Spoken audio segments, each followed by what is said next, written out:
Good morning students, let's we start unit 2 principle of managements कि management के प्रबंध के क्या सिद्धांत हैं।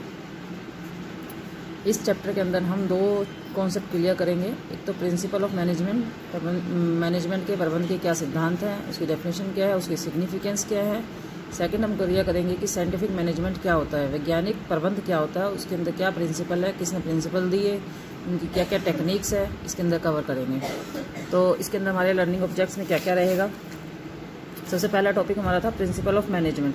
तो प्रिंसिपल ऑफ मैनेजमेंट के अंदर हम एक तो उसका कॉन्सेप्ट क्लियर करेंगे, सिग्निफिकेंस क्लियर करेंगे और principal of management developed by Henry Fayol. Henry Fayol ने मैनेजमेंट के क्या क्या सिद्धांत दिए, हम इस टॉपिक के अंदर कवर करेंगे। सेकंड टॉपिक था हमारा साइंटिफिक मैनेजमेंट, वैज्ञानिक प्रबंध क्या है। तो इसके अंदर उसकी डेफिनेशंस F.W. टेलर ने जो इसके प्रिंसिपल्स दिए हैं वो कवर करेंगे। F.W. टेलर ने जो टेक्निक्स बताई हैं, इसकी अलग अलग विधियाँ बताई हैं, वो कवर करेंगे। और लास्ट में हम इन दोनों में फ्योल और टेलर, इन्होंने जो प्रिंसिपल्स बताए हैं, इन दोनों के जो प्रिंसिपल्स है या इन दोनों में क्या कंपैरिजन है, वो हम इसके अंदर कवर करेंगे। Let's start principle of management, concept and significance. यहाँ पर हम देखेंगे कि principles of management of a universal natures and apply to every type of organisations. जो किसी भी प्रबंध के जो प्रिंसिपल्स बनाए गए हैं वो इस तरीके से बनाए गए हैं कि वो आप यूनिवर्सल नेचर के, मतलब कि उसको आप घर हो, ऑफिस हो, दफ्तर हो, फैक्ट्री हो, कहीं पर भी हो, आप उसको यूज़ कर सकते हो। मतलब वो हर जगह अप्लाई होने वाली चीज़ें हैं। ये बात किसने कही है? हेनरी फ्योल ने। Principal of management concept, meaning of principle of management क्या है? These days, business has assumed wider dimensions as a result of which numerous problems arise in day-to-day activity, and the manager of the enterprise has to solve these problems. आज के जो मतलब business के जो आज के दिन चल रहे हैं, उसकी जो डायमेंशन है बहुत बड़ी हो गई। आज बिजनेस एक जगह पर सीमित नहीं रह गया, एक छोटी दुकान तक सीमित नहीं रह गया। उसके अंदर दिन पे दिन जो उसकी एक्टिविटीज़ हैं, उसके अंदर प्रॉब्लम्स क्रिएट होती जा रही है। तो मैनेजर्स का काम होता है उस प्रॉब्लम्स को, एंटरप्राइजेस की प्रॉब्लम्स को सोल्व करना।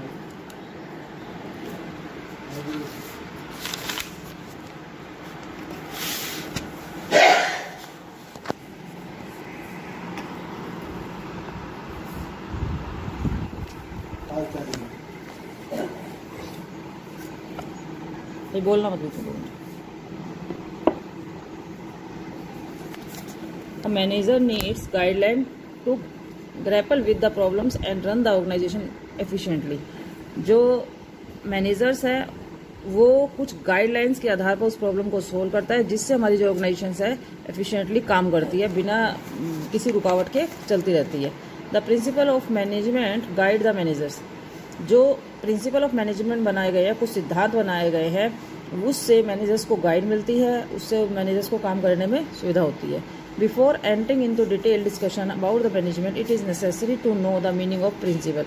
हमें प्रिंसिपल ऑफ मैनेजमेंट को जानने से पहले प्रिंसिपल वर्ड का मीनिंग जानना होगा। Different scholars have defined principle in the following manners.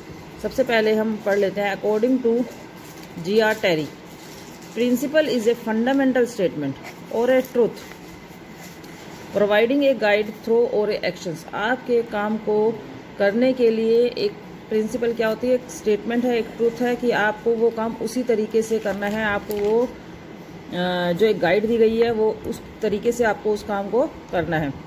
जैसे आप स्कूल गोइंग स्टूडेंट्स हैं, तो आपको बोला गया है कि 7 बजे सभी बच्चों को स्कूल पहुंचना है, तो ये आपके लिए क्या हो गया? एक प्रिंसिपल बन गया। तो इसी तरीके से आपको अपने काम को करने के लिए एक स्टेटमेंट या एक ट्रुथ को प्रोवाइड की जाती है, जिससे वो काम आपका आराम से हो सके। The definition of these scholars shows the principle are in the form of that basic truth which explain the relationship between cause and effect and expert play an important role in their preparations. इसके अंदर हमें एक कारण और उसके effect के बारे में एक्सप्लेन किया गया है कि किस तरीके से किसी भी काम को करने के लिए जो भी सिद्धांत बनाए गए हैं उसका क्या इफेक्ट रहेगा हमारे डेली लाइफ में। Features and natures of principle of management, किसी भी प्रिंसिपल ऑफ मैनेजमेंट के फीचर्स क्या हैं, उसकी नेचर क्या है, उसका प्रकृति कैसी है उस तरीके की। सबसे पहले यूनिवर्सल एप्लीकेबिलिटी। जो प्रिंसिपल ऑफ मैनेजमेंट होते हैं वो आपके एप्लीकेबल होते हैं ऑल स्फीयर्स, चाहे वो बिजनेस हो चाहे वो नॉन बिजनेस हो, वो हर जगह आपकी जो ट्रुथ है, जो क्या नाम आपके प्रिंसिपल्स हैं वो यूज़ होंगे। The principle of management are also universal in nature of all business industries, units and etcetera. Non business organisation, educational हो चाहे गवर्नमेंट ऑफिस हो, प्ले ग्राउंड हो, एग्रीकल्चर हो, फॉर्म हो, आर्मीज हो, क्लब्स हो, ऑर्गेनाइजेशन, सोशल ऑर्गेनाइजेशन हो, कुछ भी हो, कोई भी सेक्टर हो, आपके जो प्रिंसिपल ऑफ मैनेजमेंट है वहाँ पर अप्लाई होंगे। In order to achieve their objective have to apply more और less time of principle less the same principle. ये मतलब अपने उद्देश्यों को पूरा करने के लिए ये जरूरी नहीं है कि किसी में प्रिंसिपल्स कम यूज़ होते हैं और किसी में वो प्रिंसिपल्स ज़्यादा यूज़ होते हैं। सेकंड आता है जनरल गाइडलाइंस। प्रिंसिपल कोई थोपी जाने वाली चीज़ नहीं है, ये आपको काम करने के लिए एक मतलब थोड़ा सा तरीका बताते हैं कि आपको काम इस तरीके से करना है। Principle of management are not defined like principle of physics and chemistry. जैसे किसी भी फिजिक्स और केमिस्ट्री के अंदर हमें कुछ फॉर्मूलेज दिए गए हैं, जैसे पानी हमेशा H2O की फॉर्म में ही मिलेगा, ऑक्सीजन हमें O2 की फॉर्म में मिलेगी, तो उसकी प्रिंसिपल डिफाइन है कि वो काम ऐसे होगा। मगर हमारे यहाँ पर एक जनरल गाइडलाइंस होती है। Principle of physics and chemistry are clearly, जो उसके प्रिंसिपल हैं वो क्लियर हैं और डिफाइंड हैं, and their outcomes can be predict, कि आपको पहले से पता है कि यदि मैं H2 और O को मिलाऊंगा तो पानी ही बनेगा, तो उनके आउटकम्स पहले से प्रेडिक्ट है। The principle of management on the other hand are of the nature of general guidelines and there can not be applied strictly. यहाँ पर एक जनरल गाइडलाइंस है, आपको मतलब ये जरूरी नहीं कि आपको वो हर संस्था में वो अप्लाई कराने जरूरी है। Form by practice and experiment. जो प्रिंसिपल ऑफ मैनेजमेंट आए हैं वो बार बार काम करने के और बार बार एक्सपेरिमेंट करने से पैदा हुए हैं। Principle of management are the results of various problem faced by the professional people. जो प्रोफेशनल लोग होते थे, बार बार काम करने में जो रुकावटें आती थी उससे संबंधित रिजल्ट से उन्होंने वो प्रिंसिपल्स बनाए हैं। First of all problems are appeared and then through careful research work solution are found.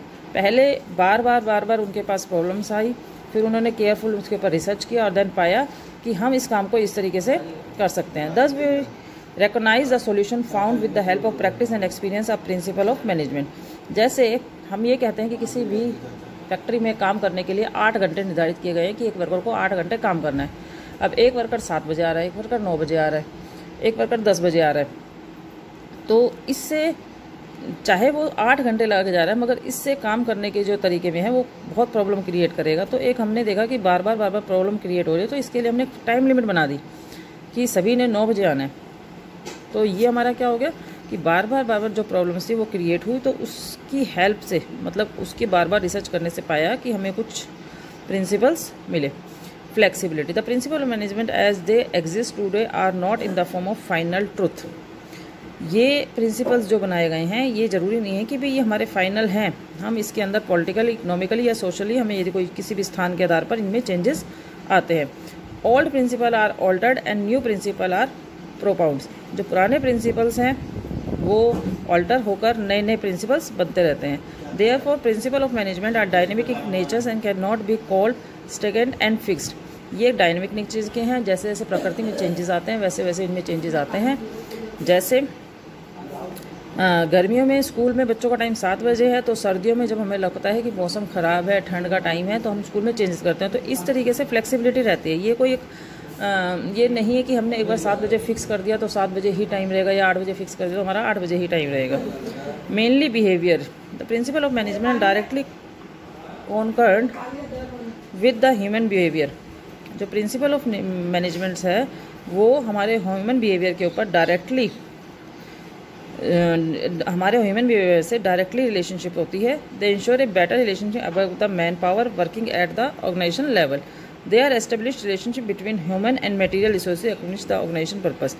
ये जो प्रिंसिपल बनाए गए हैं इसकी वजह से ह्यूमन और मटेरियल इन दोनों में संबंध स्थापित किया जाता है, जिसकी वजह से बेटर हमारे रिजल्ट्स आ सकें। Relationship between cause and effect. Cause और इफेक्ट के अंदर इसके अंदर रिलेशनशिप बनाई जाती है। Principle of management establish A relationship between cause and effect. They specific what the ultimate outcomes will in the particular situation work is done in a particular manner. यदि हम किसी भी काम को पर्टिकुलर तरीके से करते हैं तो उसके पर्टिकुलर क्या सिचुएशन में क्या रिजल्ट्स आएंगे, ये इसके बारे में एक रिलेशनशिप बनाता है। Contingent, the principle of management are not fixed and permanent. ये कोई फिक्स नहीं है, कोई परमानेंट नहीं है। They are affect by situation or circumstances, therefore the decision to implement them in not in likely according to the situation or circumstances। कोई भी हमारे कोई भी सिचुएशन आती है, कोई भी हमारे पास सर्कमस्टेंसेस क्रिएट होती है, तो उसके हिसाब से इसके जो परिणाम, इसके जो इफेक्ट होते हैं वो अलग अलग होते हैं।